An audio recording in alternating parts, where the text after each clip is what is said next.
सोचो आप सुबह उठते हो, सब कुछ रोज की तरह नॉर्मल हो रहा है, लेकिन लोग धीरे धीरे बीमार पड़ रहे हैं, हॉस्पिटल्स धीरे धीरे भर रहे हैं। फिर आप सोचते हो ना तो कोई एक्सप्लोजन हुआ, ना कोई मिसाइल अटैक, फिर भी लोग हॉस्पिटलाइज क्यों हो रहे हैं। और कुछ दिनों के बाद दुनिया पूरी तरह से रुक सी जाती है।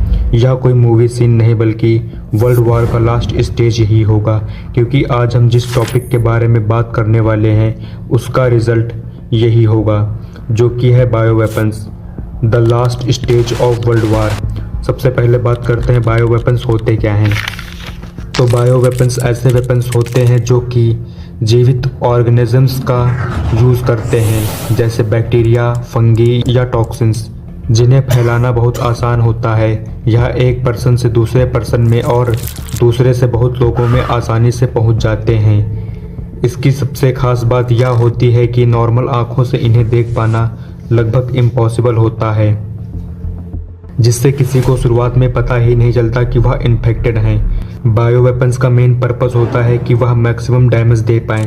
एग्जाम्पल के लिए एनाथ्राक्स, जो लंग्स को नष्ट कर देता है, स्मॉल पॉक्स, जो पहले ही करोड़ों लोगों को मार चुका है, और आज के समय में genetically modified viruses. Bio weapon सिर्फ इंसानों को ही नहीं बल्कि जानवरों और फसलों को भी पूरी तरह से बर्बाद कर सकते हैं। अब बात करते हैं कि बायोलॉजिकल वेपन की शुरुआत कहाँ से हुई। तो बायोलॉजिकल वारफेयर कोई नई चीज़ नहीं है, यह बहुत पहले से चला आ रहा है। 14वीं सेंचुरी में एक बहुत फेमस इंसिडेंट हुआ था, जहां पर इन्फेक्टेड डेड बॉडीज़ को शहर के अंदर फेंक दिया जाता था, जिससे उन शहरों में बीमारियां स्प्रेड हो जाती थीं। 20वीं सेंचुरी में यह सिचुएशन और हालात और भी ख़राब हो गए, जब देशों ने सीक्रेट लैब्स में बायो वेपन्स डेवलप करना शुरू कर दिया। अब सबसे ज़रूरी सवाल यह है कि अगर वर्ल्ड वॉर होता है तो बायोलॉजिकल वेपन्स का क्या रोल होगा। देखो, मॉडर्न वॉरफेयर में सभी देश यह चाहते हैं कि वह अपने दुश्मन देश को जल्द से जल्द कमज़ोर कर सकें।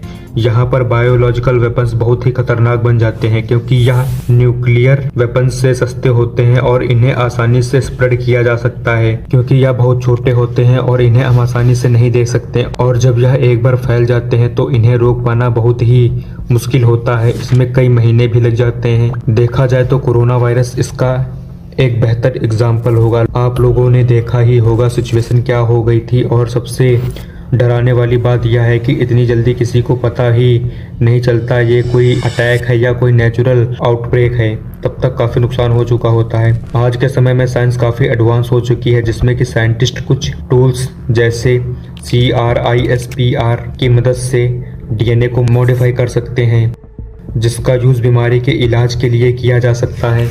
लेकिन अगर इसका गलत इस्तेमाल किया जाए तो इससे कई तरह के खतरनाक वायरस बनाए जा सकते हैं, जिससे बायो वेपन्स और भी फास्ट हो जाएंगे और कोई मेडिसिन इन्हें रोक नहीं पाएगी।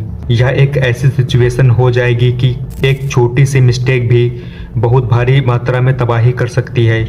लेकिन बायोलॉजिकल वेपन के साथ एक बहुत बड़ी समस्या यह है कि यह अनप्रेडिक्टेबल होते हैं। अगर कोई देश बायो वेपन इस्तेमाल करता है तो वह भी उसका शिकार हो सकता है, अगर वहाँ के लोगों को उस वायरस की वैक्सीन ना मिले, क्योंकि वायरस बॉर्डर फॉलो नहीं करते। ग्लोबल ट्रैवल होने की वजह से कोई भी वायरस घंटों में पूरी दुनिया के हर कोने में पहुंच सकता है, और मिस इन्फॉर्मेशन ये सिचुएशन और भी ख़राब कर देगी।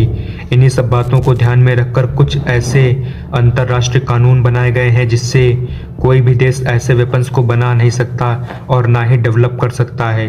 लेकिन कई देशों में सीक्रेटली ऐसे वेपन्स डेवलप किए जा रहे हैं। तो क्या वर्ल्ड वॉर 3 में बायोलॉजिकल वेपन्स यूज़ होंगे? सच तो यह है कि अभी कोई पक्का नहीं है कि यह वेपन्स यूज़ ही हो सकते हैं, लेकिन भविष्य में होने वाले वॉर सिर्फ गन और मिसाइल्स पर नहीं बल्कि टेक्नोलॉजी और साइंस द्वारा डिसाइड होंगे। और बायोलॉजिकल वेपन एक ऐसा हथियार है जो कि कुछ महीनों में ही पूरी दुनिया की आबादी को आधा कर सकता है। तो दोस्तों, आज की वीडियो में बस इतना ही।